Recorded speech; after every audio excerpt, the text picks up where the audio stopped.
Iniciar tá gravando direitinho. Ufa, glória a Deus, está gravando direitinho. Primeiramente, pessoal, bem-vindos aqui à nossa aula de domingo. Saiba que é sempre um prazer estar com todos vocês. Nesse momento, na hora de estudar um pouquinho sobre direito constitucional. Essa aula é semanal e ela é rápida. Em 40 minutinhos, a gente se familiariza com a Constituição. Isso é muito bom para quem pretende fazer a OAB em direito constitucional, porque ela é uma prova muito fácil, é uma matéria facílima, mas ela demanda uma coisa, ela demanda familiaridade com a Constituição. E essas aulas são muito boas por isso. E pensem no lado positivo, elas são oferecidas gratuitamente. Tá, depois as gravações ficam disponíveis no curso de peças que eu vendo. Mas vocês participam da gravação da aula, então podem assistir de forma gratuita, porque eu acho muito mais legal gravar acompanhada do que gravar sozinha. Torna meu domingo mais feliz estar com vocês. Então, vamos agora aprender a primeira questão. Para quem chegou hoje, bem-vindo. E importante destacar, como eu sempre menciono em todas as aulas, a OAB em Direito Constitucional, ela foca em 3 pontos. Ela não foge muito disso. Ela foge disso? Às vezes sim, mas nem sempre foge e fica basicamente cobrando peça, inconstitucionalidade e direitos fundamentais. Só.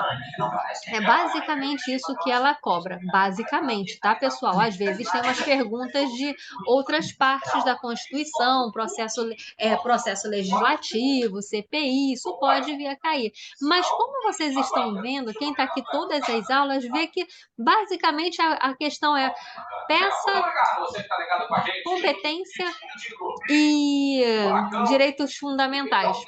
E com isso, o aluno consegue ser aprovado na OAB. Ele não precisa tirar 10 para passar em direito constitucional. E a primeira questão: oi, Vivi, tudo bom? Bom te ter aqui. Então, gente, nesse caso, a primeira questão já é o quê? Peça. Já caiu peça na primeira questão. E a primeira questão, vamos ver juntos e entender o porquê que é uma reclamação constitucional. Eu adoro a reclamação constitucional, é uma peça fácil, dá para entender o porquê que ela é cobrada. Então, vamos lá. A sociedade empresária X foi autuada pela fiscalização tributária do Estado Alfa, sob o argumento de ter apresentado informações falsas por ocasião do lançamento do tributo, daí resultando a constituição de um crédito inferior ao devido. O tributo devido, de acordo com a autuação do fiscal, ultrapassava o montante de R$ 1 milhão. Ao ser comunicada da autuação, a sociedade empresária tomou conhecimento de que a interposição de recurso administrativo estava condicionada ao prévio depósito do referido montante, embora tenha recorrido nas instâncias superiores contra a exigência do depósito prévio, todas foram uníssonas em mantê-lo. Por não dispor da referida importância e ter consciência de que não fornecera qualquer informação falsa, a sociedade empresária contratou os seus serviços. Sobre o caso narrado e como advogado da empresa, vamos lá. Você deve responder os itens a seguir. Deixa eu ver a pergunta. Podia desligar o microfone. Eu acho, não sei, Vivi, tem alguém. Aqui eu não estou ouvindo o microfone, não, senão eu mesma mutava. Que eu sempre muto o microfone, Vivi. Não é nem por mal, não. É que vai que aparece, por exemplo, alguma criança falando: nossa, que professora feia, nossa, que aula chata. Como o curso fica gravado? E para evitar que quem for assistir de rir disso, eu sempre muto correndo o microfone. Deixa eu ver. Mas, aqui, já muito. Tá vendo? Aqui, acho que eu consegui mutar. A internet não Eu acho que uma aqui eu. Entendi. Eita, gente, que estranho, por que eu não estou ouvindo? Deve ser alguma maluquice do meu computador que eu não estou ouvindo. Eu não sei se vocês estão falando comigo, eu não estou ouvindo, mas vocês estão me ouvindo. Então, por isso que eu não ouvi, bem alto no futebol. Caramba, entendi. O da Marcedina eu fechei. Foi? Beleza. Então, vamos que vamos. E aí, olha só a situação. Agora eu vou interpretar a questão para vocês. A sociedade empresária estava fazendo tudo certinho. Só que aí, pelo que foi entendido, o tributo que ela estava supostamente devendo estava passando R$ 1 milhão. E ela não tinha esse dinheiro. Ela queria recorrer dessa decisão e, na verdade, estavam cobrando um valor que ela não tinha. Olha, tudo bem, você pode recorrer, desde que você deposite R$ 1 milhão. Só dessa situação, a gente vê que algo de errado não está certo. Mas seria o pensamento que, como aluna, eu já teria. Bem, isso aqui está com cara de errado.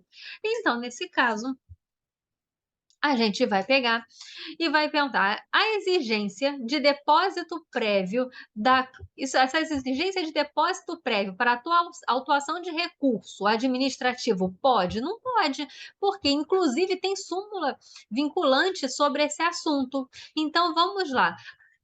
Uma vez que para você recorrer, você tem que depositar R$ 1 milhão, R$ 1 milhão, você está incorrendo em violação à Constituição por causa do princípio da ampla defesa. Ela não tinha esse dinheiro. Então, como é que ela ia se defender se ela não tinha o dinheiro para depositar o recurso, né? Para poder interpor o recurso?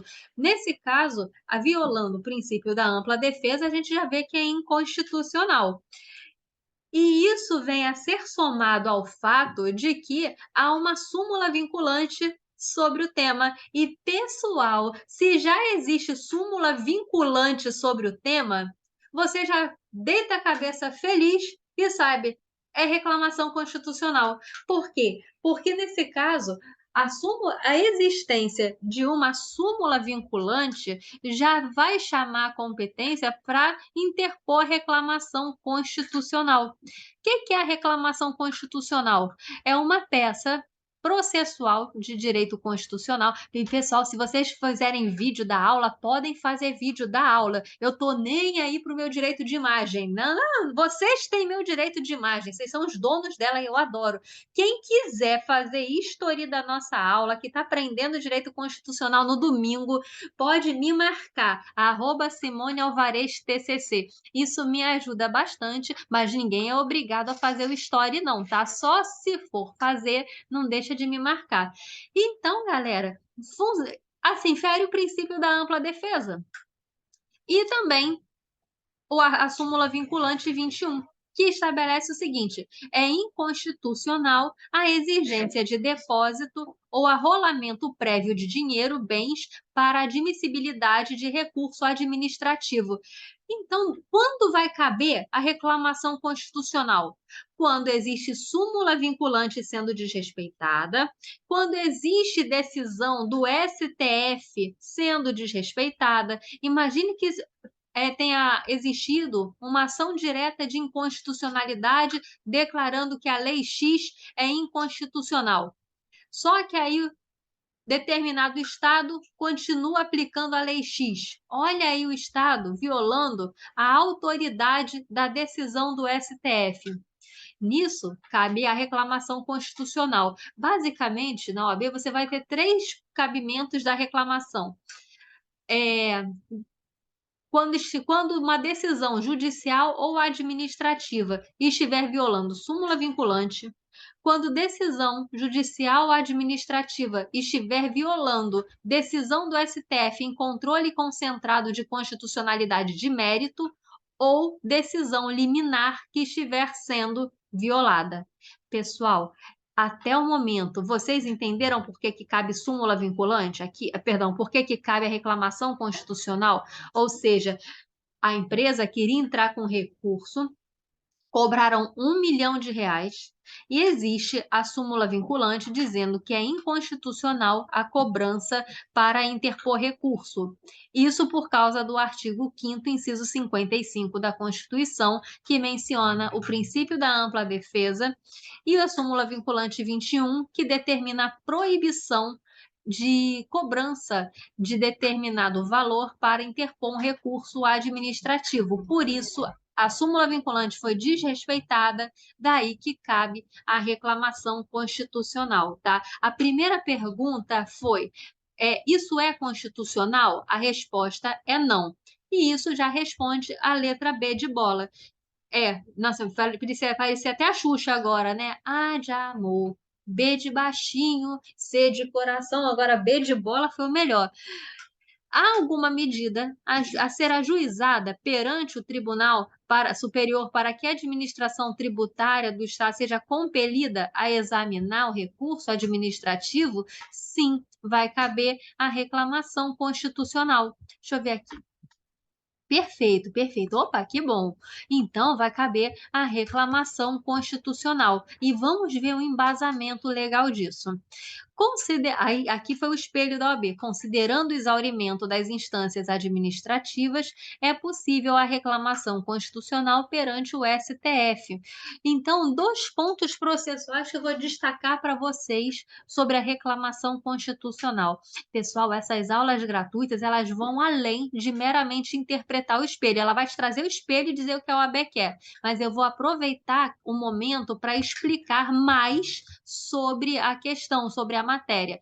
Então, veja, cabe a reclamação constitucional desde que tenham sido exauridas, né, tenha acabado as instâncias administrativas. Porque se tiver recurso administrativo ainda para propor contra aquela exigência, vai caber o recurso administrativo.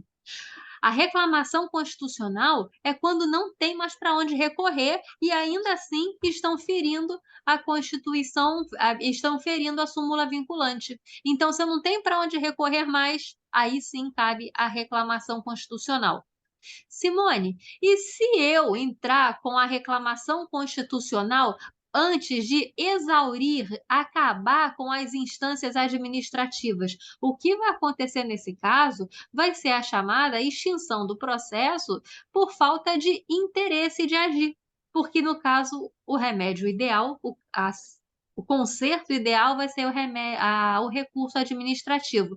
Exauriu as instâncias administrativas e continuaram a violar a súmula vinculante, então aí sim vai caber a reclamação constitucional. E para onde eu envio a reclamação constitucional? Para o tribunal que está violando? Não, você já envia diretamente para o STF, o qual vai analisar se há de fato um desrespeito ao julgado proferido anteriormente ou à sua súmula vinculante. E isso está com base aonde? Aqui, artigo 7º da Lei da Reclamação Constitucional, Lei 11.417. Oi, Maria, tudo bom? Então, vamos lá. Artigo 7º, que menciona o seguinte: da decisão judicial ou do ato administrativo que contraria... Olha que legal, gente, da decisão judicial. Qual?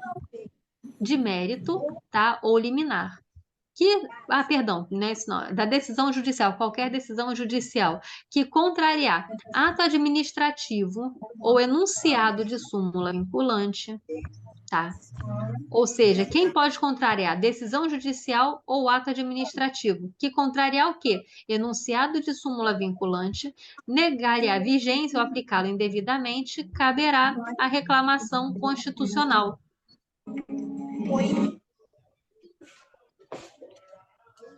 Aqui no caso, parágrafo 1º, contra a omissão ou ato da administração pública, o uso da reclamação constitucional vai poder acontecer depois do exaurimento das instâncias administrativas. Entenderam por quê? Foi necessário exaurir todos os recursos administrativos? Porque o artigo 7º, parágrafo 1º, menciona que contra omissão ou ato da administração pública, tá, que viole a súmula, viole a decisão do STF, cabe a reclamação constitucional. E aí você pode me perguntar assim, Simone, e no âmbito judicial? Vamos imaginar que houve em sede de apelação, né, dentro da apelação, colocaram uma decisão na apelação mencionando uma contrariedade à súmula vinculante, ou seja, a decisão judicial contrariou súmula vinculante. Eu sou obrigada a entrar com recurso extraordinário para só depois entrar com a reclamação constitucional? Não. No caso de decisão judicial que contraria a súmula vinculante ou contraria decisão de mérito do STF, você pode entrar com recurso extraordinário, sim, e também com a reclamação constitucional, porque o exaurimento das instâncias inferiores é só para decisão administrativa, entenderam? Olha aqui o que está no artigo 7º, da decisão judicial, tá? Ou ato administrativo, caberá reclamação constitucional ao STF sem prejuízo dos recursos. Ou seja, eu posso entrar com recurso extraordinário e com a reclamação constitucional. Porém, se a decisão for administrativa, eu não posso fazer isso. Eu tenho que exaurir as instâncias administrativas para, então, entrar com a reclamação constitucional. O espelho da OAB sugeriu também um complemento. Você poderia justificar com base no artigo 7º da Lei 11.417 e também com o artigo 103A, parágrafo 3º. Eu sempre sugiro para os meus alunos que, na hora de fazer a prova da OAB, coloque todo o fundamento que lembrar, todo o fundamento que lembrar. É melhor sobrar fundamento do que faltar. E o que diz o artigo 103, parágrafo 3º da Constituição, né? A letra A. Do ato administrativo ou decisão judicial que contrariar súmula aplicável ou indevidamente aplicar, caberá reclamação constitucional que, julgando procedente, anulará o ato administrativo ou cassará a decisão judicial reclamada, determinando que seja proferida outra decisão em seu lugar. Essa é a número 1. A número 1 seria muito fácil de você conseguir gabaritar. Agora, vamos à a número 2. A número 2 é como eu falo para vocês. A OAB não sai muito disso. Agora vamos falar sobre competência e direitos fundamentais. Ela misturou os dois temas em uma única questão, competência e direitos fundamentais. Com o objetivo de conter o avanço das organizações criminosas em algumas associações de moradores, o Estado Alfa editou a Lei Tal de 2018, ou seja, houve uma lei estadual aqui, lei estadual, veiculando as normas a serem observadas para a confecção dos estatutos dessas associações e condicionando a posse da diretoria de cada associação, a prévia autorização do secretário de Segurança Pública. Olha isso, gente. A gente já vê, quando a gente tem uma certa intimidade com a Constituição, a gente percebe que tem algo errado aqui. E vamos ver o que tem de errado. Vamos lá. Lembra que a Constituição traz o direito de associação e o direito de reunião pacífica? E que esse direito de associação, ele se dá de uma forma livre, ele independe de uma autorização exata, mas ele não pode frustrar uma reunião alheia. Vou explicar para vocês de uma forma mais clara. Então, não vou pular essa parte não, vou seguir simplesmente o passo a passo. Então, o Estado Alfa editou essa lei, veiculando normas a serem observadas para a confecção dos estatutos dessas associações e condicionando a posse da diretoria de cada associação à prévia autorização do secretário de Segurança Pública, que verificaria a vida pregressa dos pretendentes. À luz da situação hipotética, respondo os itens a seguir. A lei XX do Estado Alfa, ao veicular normas sobre estatutos Estatuto de Associações. Quem é que trata de associação, gente? O direito civil, né? Tem lá no Código Civil as associações, e aí o Estado quer legislar sobre associação, o Estado quer legislar sobre direito civil. Isso aí, gente, está errado de acordo com o artigo 22, inciso 1. Então, a resposta, vamos lá. A Lei do Estado Alfa sobre confecção dos estatutos das associações de moradores é compatível com a Constituição da República? A resposta é que não, não é compatível. Por quê? Não é compatível porque, ao dispor sobre a confecção dos estatutos, né, dos moradores, ela está legislando sobre direito civil. E isso é formalmente inconstitucional porque fere competência, né? Fere competência. Quem é competente para legislar sobre direito civil? A União. Com base no artigo 22, inciso 1 da Constituição, que menciona: compete privativamente à União legislar sobre direito civil. Simples. Você já tem a sua resposta e que, de fato, aquilo ali é inconstitucional. Aí vamos para a pergunta da letra B.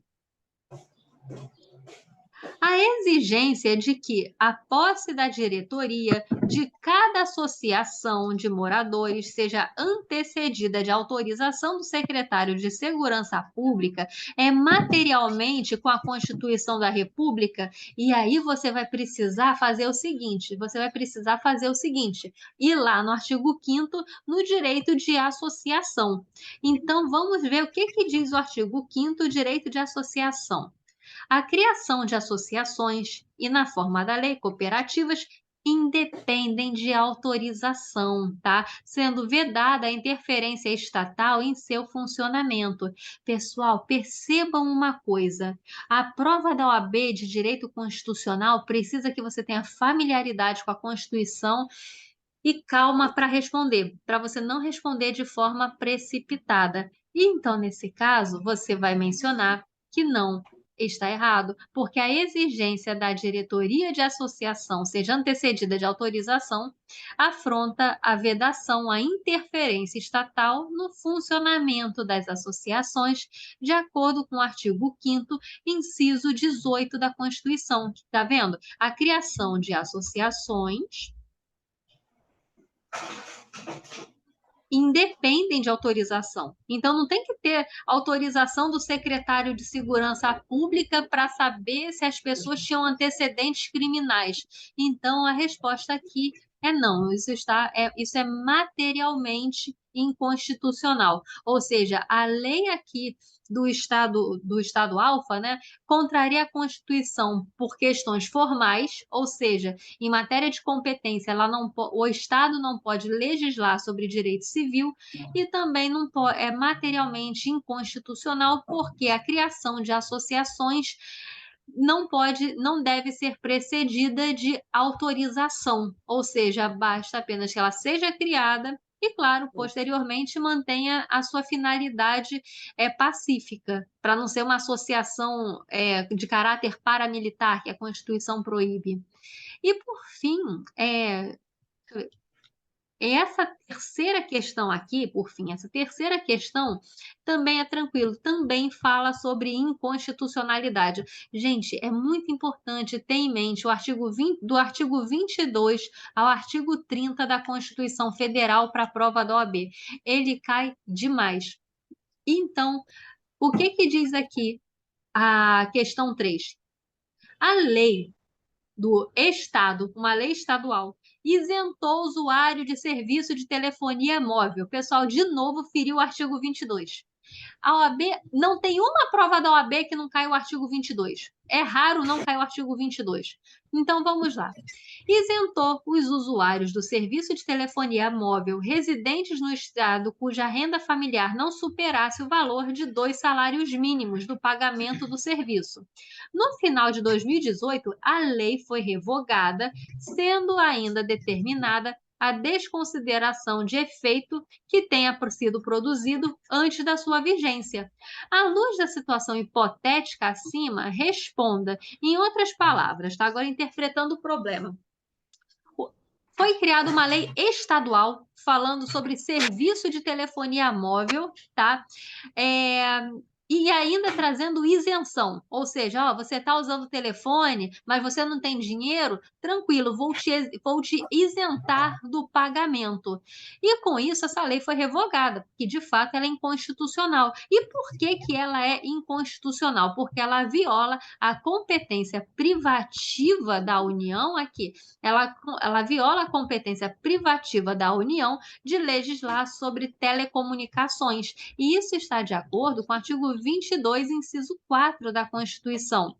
Ou seja, que compete à União legislar sobre energia, informática, telecomunicações, e também a OAB mencionou um outro artigo aqui, que compete a ela legislar os serviços de comunicações, e com isso se impede que o Estado alfa conceda isenções, agora com base no artigo 21, inciso 11. A resposta está aqui, eu coloquei aqui, ó, inciso 21, inciso 11, que menciona que compete à União explorar diretamente os serviços de telecomunicações nos termos da lei que disporá sobre a organização, criação de um órgão regulador, etc. Ou seja, a pergunta da letra A é se era constitucional ou não. É inconstitucional. Sempre que você vê lei do Estado X, e pergunta se é constitucional ou não, você já deve correr para o artigo 22, que fala sobre a competência privativa da União. Geralmente vai ser inconstitucional. E aí você vai ver qual inciso que se encaixa para responder a sua questão sobre a lei estadual que está sendo cobrada na sua prova da OAB. Aí vem a letra B. A letra B é assim: a determinação por ocasião da revogação da Lei X de que deveria ser desconsiderado deveria ser desconsiderado qualquer efeito que tenha sido produzido durante a sua vigência, afronta algum direito adquirido oponível às concessionárias de serviço, não fere, tá? Não fere. Ela foi revogada, tá? A lei foi revogada, mandando que desconsiderasse aqui tudo que aconteceu daqui para trás. Por que que não afronta o direito adquirido? Porque não existe direito adquirido construído em lei inconstitucional, tá? Nesse caso, o que que menciona aqui? A resposta da OAB, eu vou explicar essa resposta. A OAB entendeu?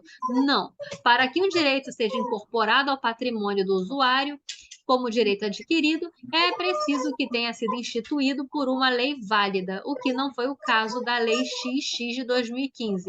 Ou seja, nesse caso, ela não feriu direito adquirido, porque a lei era inconstitucional e não existe direito amparado em lei inconstitucional. Por isso, não feriu o direito adquirido. Isso está em que lei? Isso é doutrina, pessoal. Isso aí é doutrina, entendimento do STF, mas não tem como ter direito adquirido sobre uma lei inconstitucional. A gente só tem direito adquirido com base em lei válida. E aí, uma explicação para vocês. Se a lei fosse válida, tá? Se a lei fosse válida, lei constitucional, e tivesse sido revogada, ela só teria efeitos daqui para frente. Tudo que é daqui para trás, da existência da lei para trás, obrigatoriamente deveria permanecer no ordenamento jurídico. Os direitos adquiridos seriam protegidos, afinal, a lei era válida. Mas, a partir do momento em que a lei é inconstitucional e foi revogada, e mencionando que todos os efeitos seriam extintos, não havendo direito adquirido, está tudo bem, porque não havia direito adquirido com base em lei inconstitucional. Por isso que não afronta o direito adquirido quando a lei foi revogada, mencionando que acabaram os efeitos pretéritos também. E a última questão da OAB, a quarta questão, fala sobre o quê? Direitos fundamentais. Lembrando que direitos fundamentais, algumas pessoas acabam pensando, direito fundamental é o artigo 5º. Mas vai além. Então, os direitos fundamentais vão além do que está escrito no artigo 5º da Constituição. Eles vão até onde? Vão até o artigo 15. Artigo 5º ao artigo 15. No artigo 5º, foca apenas nos direitos individuais. Artigo 6º, direitos sociais. Artigo 7º, direito do trabalho. Artigo 12, nacionalidade. Artigo 13 em diante, direitos políticos. Então, nesse caso, quando a gente fala em direito, quando eu falo para vocês, na OAB cai muito direito fundamental, é artigo 5º até o artigo 15. E caiu, né? Direitos fundamentais. O que que caiu? Maria, paraguaia, nacionalizada brasileira, foi eleita deputada federal. Após a posse, foi condenada por sentença transitada em julgado por conduta que comprometia a soberania nacional com o correlato cancelamento da nacionalidade brasileira. A partir da hipótese mencionada, responda os itens a seguir. A condenação de Maria produz algum efeito em relação à sua capacidade de votar e ser votada? O que que acontece? Sim, com certeza. O que que acontece? No caso, ela era paraguaia, foi naturalizada brasileira, podendo ser deputada. Então, nesse caso, nada impede que uma paraguaia naturalizada seja deputada. O fato é que, com a perda da nacionalidade brasileira, com esse cancelamento, ela perdeu seus direitos políticos no Brasil, afinal, ela voltou a ser paraguaia. Então, vamos lá. A condenação da Maria produz efeitos em relação à sua capacidade de votar e ser votada? Nesse ponto, com a condenação da naturalização judicial transitada em julgado, Maria perdeu seus direitos políticos, porque ela não era mais brasileira.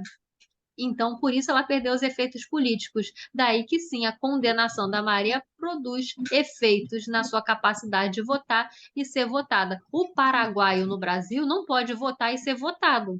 Por isso, ela não pode mais e houve esse impacto. Isso está de acordo com o artigo 15 da Constituição Federal, que menciona: é vedada a cassação de direitos políticos, cuja perda ou suspensão só se dará nos casos de cancelamento de naturalização. Ou seja, se a gente lê o artigo 15, inciso 1 de outra forma, teremos que o cancelamento de naturalização por sentença transitada em julgado leva à cassação dos direitos políticos. Os direitos políticos dela foram cassados. E a resposta, então, fica de acordo com o artigo 15, inciso 1 da Constituição Federal. Aí, vamos ver a letra B. O mandato eletivo da Maria deve ser preservado? Pessoal, ela perdeu os direitos políticos. Ela voltou, ela perdeu a nacionalidade brasileira. Nesse caso, a menos que a Constituição paraguaia permita a dupla nacionalidade, que aí eu já não sei, paraguaia com brasileira, a princípio ela está sem nacionalidade. Se ela perdeu a nacionalidade paraguaia, ela vai recuperar a nacionalidade paraguaia de acordo com a Constituição paraguaia, o que foge do nosso escopo. O que para a gente importa é, ela deixou de ser brasileira.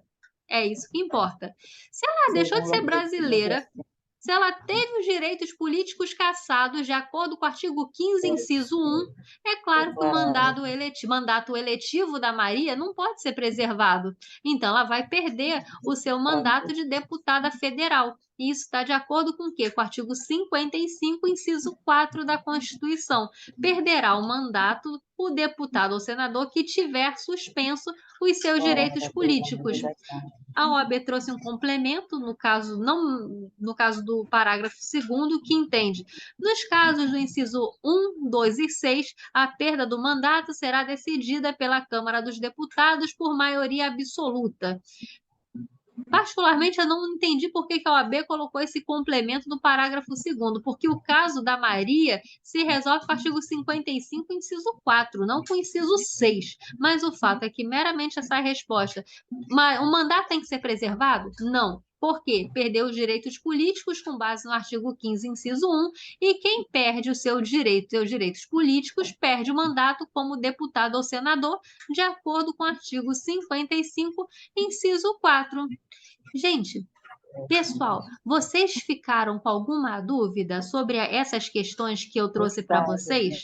Semana que vem vamos estar juntos de novo, corrigindo o exame 29, e depois 28. A gente, no mínimo, tem 28 encontros pela frente, gente. No mínimo, a gente tem 28 encontros e vamos depois sempre estar nos encontrando, resolvendo todas as questões discursivas da OAB eternamente, até eu ficar velhinha.